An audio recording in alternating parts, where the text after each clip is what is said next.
Welcome friends. तो आज का हमारा टॉपिक है एब्स्ट्रैक्ट डेटा टाइप। ये एब्स्ट्रैक्ट डेटा टाइप होता क्या है, ये हमारा पहला टॉपिक रहेगा और इसका एग्जांपल लेंगे। What is list as abstract data type, मतलब लिस्ट को एक एग्जांपल लेके चलेंगे कि एब्स्ट्रैक्ट डेटा टाइप को हम आपको समझा सकें। तो जो वर्ड है एब्स्ट्रैक्ट डेटा टाइप, तो ये दो शब्दों से है। पहला तो एब्स्ट्रैक्ट और दूसरा डेटा टाइप। तो पहले इस शब्द को समझने से पहले हमें इस शब्द को समझना पड़ेगा, डेटा टाइप। क्या बोला मैंने? Data type. तो डेटा टाइप को समझने के लिए दो शब्द हैं, एक है डेटा और उसका टाइप। मतलब जो रॉ फैक्ट्स और फिगर्स हम ले रहे हैं यूजर से या यूज कर रहे हैं अपने प्रोग्राम या एप्लीकेशन में, वो कैसा है, तो उसको बोलेंगे हम लोग डेटा टाइप। अब डेटा टाइप को दो तरीके से समझा जा सकता है। एक होता है उसका रिप्रेजेंटेशन। क्या होता है उसका? रिप्रेजेंटेशन। और दूसरा होता है ऑपरेशन। मतलब उसका मेमोरी में रिप्रेजेंटेशन कैसा है, मतलब वो उसको मेमोरी में स्टोर किस फॉर्म में हो रहा है, किस टाइप में हो रहा है, और उस पर क्या क्या ऑपरेशंस हो सकते हैं। तो आइए इसका एक एग्जांपल लेते हैं। तो समझिए, मैं बताना चाह रहा हूँ कि एब्स्ट्रैक्ट डेटा टाइप में डेटा टाइप का मतलब, तो डेटा टाइप जो है उसको दो तरीके से समझ सकते हैं, उसका रिप्रेजेंटेशन और एक उसकी ऑपरेशंस। ठीक है।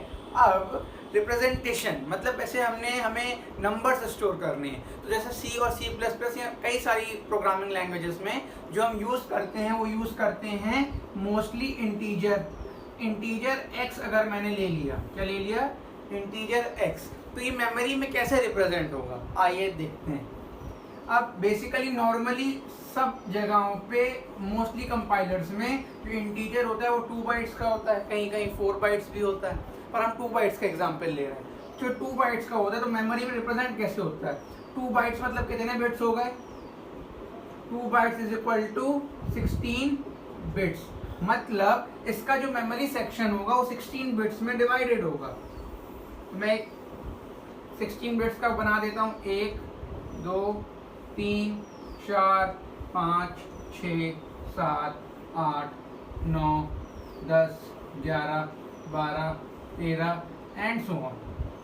तो उसमें जो ये पहला बिट होता है, फर्स्ट बिट, इसको हम बोलते हैं साइन बिट। क्या बोलते हैं हम लोग? Sign bit. और जो बाकी बचे यहाँ के बाद बाकी बचे 15 बिट्स हैं, इसमें हमारा नंबर स्टोर होता है, इसमें हमारा नंबर स्टोर होता है। अब ऑपरेशंस क्या क्या हो सकते हैं? ये तो हो गया रिप्रेजेंटेशन, मेमोरी में इसका रिप्रेजेंटेशन कैसा था। ऑपरेशंस क्या क्या हो सकते हैं? Addition, subtraction, division, multiplication, modulus, increment, decrement, ये सारे इसके ऑपरेशंस हो सकते हैं। तो मतलब किसी भी मेमोरी में जो भी डेटा, मतलब जो भी हमारे रॉ फैक्ट्स हैं जिनका हमको यूज़ है, उसको हम मेमोरी में उनके साइज़ के अकॉर्डिंगली इस रेगुलर बिट्स में अरेंज होंगे। उन पे ऑपरेशंस क्या क्या हो सकते हैं? ये ऑपरेशंस हो सकते हैं। और भी कई चीज़ें हैं कि हमको चीज़ें ऑपरेशंस में क्या क्या कर सकते हैं, इसीलिए इनको क्या बोलते हैं हम लोग? Data type. की मेमोरी में वो डेटा कैसे रिप्रेजेंट हो रहा है और उस पर क्या क्या ऑपरेशंस हम लोग कर सकते हैं। चलिए अब समझते हैं एब्स्ट्रैक्ट। तो चलिए, मैंने आपको भी पिछले एग्जाम्पल में बताया कि हमने एक वेरिएबल लिया तो मेमोरी में इस तरीके से रिप्रेजेंट हो रहा है और उसमें ऑपरेशंस हो सकते हैं addition, multiplication, subtraction, division, modulus, increment and decrement. अब ये देखिए, इनमें जो ये नंबर्स स्टोर हो रहे हैं, मैंने ए में डाला 10, तो क्या वो 10 स्टोर होगा? नहीं, उसका बाइनरी फॉर्म मेमोरी में जाएगा, क्योंकि कंप्यूटर को क्या समझ में नहीं आता कि नंबर समझ में नहीं आते, उसको उसके बाइनरी फॉर्म समझ में आते हैं। तो जो ऑपरेशंस उस पर हो रहे हैं, क्या हमको पता है कि कैसे हो रहे हैं? नहीं, हमको क्या है, हमको सिर्फ वेरिएबल डिक्लेयर करना है और अपना काम उस पर ऑपरेशंस करने हैं। इंटरनली वो कैसे हो रहे हैं हमको नहीं पता, तो इसको हम बोलते हैं क्या? एब्स्ट्रैक्ट। एब्स्ट्रैक्ट का मतलब हिडन। इस फेनोमेना, इस वर्ड का मतलब हिडन नहीं है, इस फेनोमेना का मतलब हिडन है। मतलब एब्स्ट्रैक्ट बोलता है कि जो एसेंशियल डिटेल्स हैं, वर्किंग डिटेल्स हैं, वो हम यूजर को शो ना करें। मतलब आपको सिर्फ फंक्शनैलिटी मिल जाए, आपको कोई मतलब नहीं है अंदर क्या चल रहा है। तो wrapping up of the data, wrapping up of the essential things inside and not showing them, that is abstract. ठीक है। अब मैंने एक लिस्ट बनाई है। अब लिस्ट में सोच लीजिए, लिस्ट में ये है, तो मैं इसकी इंडिसेस चाहे 0 से दूं चाहे 1 से दूं, ये मेरी इच्छा है। तो फिर मैंने इसकी इंडिसेस देना स्टार्ट करी। तो मैंने इसको पहली इंडिसेस को 0 दे दिया, 1 2 3 4 5 6 7 एंड 8। अब जो ये है, ये क्या है, एक लिस्ट है। लिस्ट मतलब एक सीक्वेंस ऑफ नंबर्स की लिस्ट है। अब मैंने इनको स्टोर करना है मेमोरी में। तो मैंने पिछले लेक्चर में अपना टाइप्स ऑफ डेटा टाइप बताए थे, तो इसको किस तरीके से इंप्लीमेंट कर सकते हैं। एक कर सकते हैं एरे के थ्रू, और एक कर सकते हैं लिंक लिस्ट के थ्रू। इन दोनों में से किसी की तरह भी कर सकते हैं। अब इन दोनों की तरह कर तो सकते हैं, पर इनकी रिक्वायरमेंट्स क्या हैं, क्या है इनकी रिक्वायरमेंट्स। तो सबसे पहली लिंक लिस्ट। अब इसकी रिक्वायरमेंट क्या है, तो रिक्वायरमेंट के लिए हम लोग कह सकते हैं, सबसे पहले इस लिस्ट को देखिए कि कितने डेटा हैं, 9 हैं, 9 एलिमेंट्स हैं। तो इसके लिए स्पेस रिक्वायर्ड।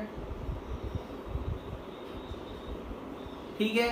दूसरा हमारे पास क्या आता है कि इसकी कैपेसिटी क्या है, कितने स्टोर कराने हैं। कभी कभी एलिमेंट्स लेस होते हैं और साइज ज़्यादा होता है, तो उसी तरीके से इसमें हम क्या लिख सकते हैं, दूसरी चीज़ कैपेसिटी। और लास्ट हमारा है कि हमारा साइज क्या है ईच एलिमेंट। तो ये कुछ चीज़ें होती हैं जो हमको चाहिए होती हैं इसको इम्प्लीमेंट करने के लिए। अब इन पे रिप्रेजेंटेशन और उसके लिए तो ये हो गया। अब ऑपरेशंस क्या क्या हो सकते हैं इस पे, तो ऑपरेशंस में लिखता हूँ यहाँ। एक हम लोग इसमें ऐड कर सकते हैं, रिमूव कर सकते हैं, सर्च भी कर सकते हैं।